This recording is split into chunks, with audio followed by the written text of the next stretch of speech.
जय गुरुदेव, जय माता जी और मेरा उन सभी भाई बहनों के लिए सादर प्रणाम जो मेरे वीडियो डेली देख रहे हैं और मेरे चैनल को डेली फॉलो करते हैं। आइए बात करते हैं आज के टॉपिक के बारे में।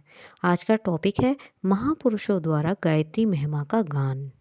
यानी हमारे महापुरुषों ने गायत्री महिमा का कैसे कैसे गान किया है, आइए बताते हैं।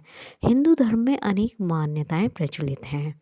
विविध बातों के संबंध में परस्पर विरोधी मतभेद भी हैं, पर गायत्री मंत्र की महिमा एक ऐसा तत्व है जिसे सभी संप्रदायों ने, सभी ऋषियों ने एक मत से स्वीकार किया है।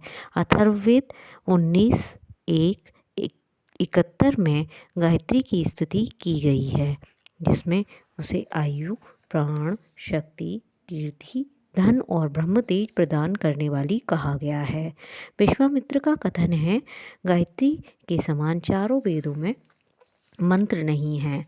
संपूर्ण वेद, यज्ञ, ज्ञान, तप गायत्री मंत्र की एक कला के समान भी नहीं है। भगवान मनु का कथन है, ब्रह्मा जी ने तीनों वेदों का सार 3 चरण वाला गायत्री मंत्र निकाला। गायत्री से बढ़कर पवित्र करने वाला और कोई मंत्र नहीं है। जो मनुष्य नियमित रूप से 3 वर्ष तक गायत्री का जप करता है वह ईश्वर को प्राप्त करता है। जो द्विज दोनों संध्याओं में गायत्री जपता है वे वेद पढ़ने के फल को प्राप्त होता है। अन्य कोई साधन करे या ना करे, केवल जप से भी सिद्धि पाई जा सकती है। नित्य 1000 जप करने वाला पापों से वैसे ही छूट जाता है जैसे केचुली से सांप छूट जाता है। जो द्विज गायत्री की उपासना नहीं करता वह निंदा का पात्र है। योगी राज याज्ञवल्क्य कहते हैं, गायत्री और समस्त वेदों को तराजू में तोला गया है।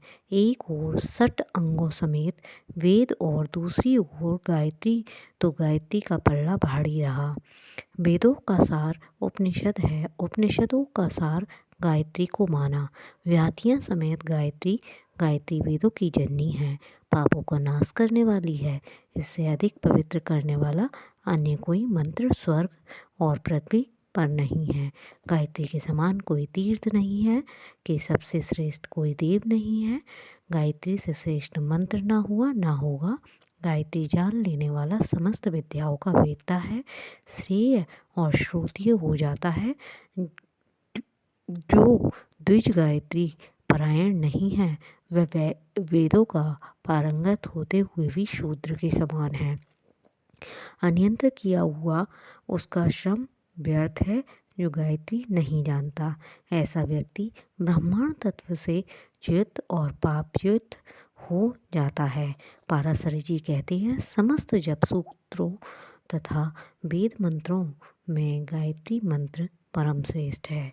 वेद और गायत्री की तुलना में गायत्री का पल्ला भारी है। भक्तिपूर्वक गायत्री का जप करने वाला मुक्त होकर पवित्र बन जाता है। वेद, शास्त्र, पुराण, इतिहास पढ़ लेने पर जो भी गायत्री से हीन है उसे ब्राह्मण नहीं समझना चाहिए। शंकर ऋषि का मत है, नरक रूपी समुद्र में गिरते हुए को हाथ पकड़कर बचाने वाली गायत्री है। उससे उत्तम वस्तु स्वर्ग और पृथ्वी पर कोई नहीं है। गायत्री का ज्ञाता निसंदेह स्वर्ग को प्राप्त होता है। शौनक ऋषि का मत है, अन्य उपासनाएं करें चाहे ना करें, केवल गायत्री जप से द्विज जीवन मुक्त हो जाता है। सांसारिक और पारलौकिक समस्त सुखों को पाता है। संकट के समय 10,000 जप कर लेने से विपत्ति का निवारण होता है। अत्रि मुनि कहते हैं, गायत्री आत्मा का परम शोधन करने वाली है। उसके प्रताप से कठिन दोष और दुर्गुणों का परिमार्जन हो जाता है।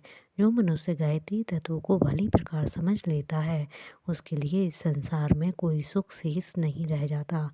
महर्षि व्यास जी कहते हैं, जिस प्रकार पुष्प का स्वाद शहद दूध का सार घृत है, उसी प्रकार समस्त वेदों का सार गायत्री है। सिद्ध की हुई गायत्री कामधेनु के समान है। गंगा शरीर के पापों को निर्मल करती है। गायत्री रूपी ब्रह्म गंगा से आत्मा पवित्र होती है। जो गायत्री छोड़कर अन्य उपासनाएं करता है वह पकवान छोड़कर भिक्षा मांगने वाले के समान मूर्ख है।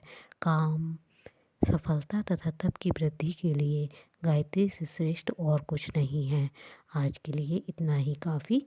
आगे के लिए कल के टॉपिक में बात करते हैं। तब तक के लिए मेरा नमस्कार। और आप लोगों से विनती है, कृपया इस वीडियो को ज़्यादा से ज़्यादा लाइक करें, कमेंट करें, शेयर करें। और जो भाई बहन पहली बार इस चैनल पर आए हैं, कृपया इस चैनल को सब्सक्राइब करने की कष्ट करें। धन्यवाद। नमस्कार।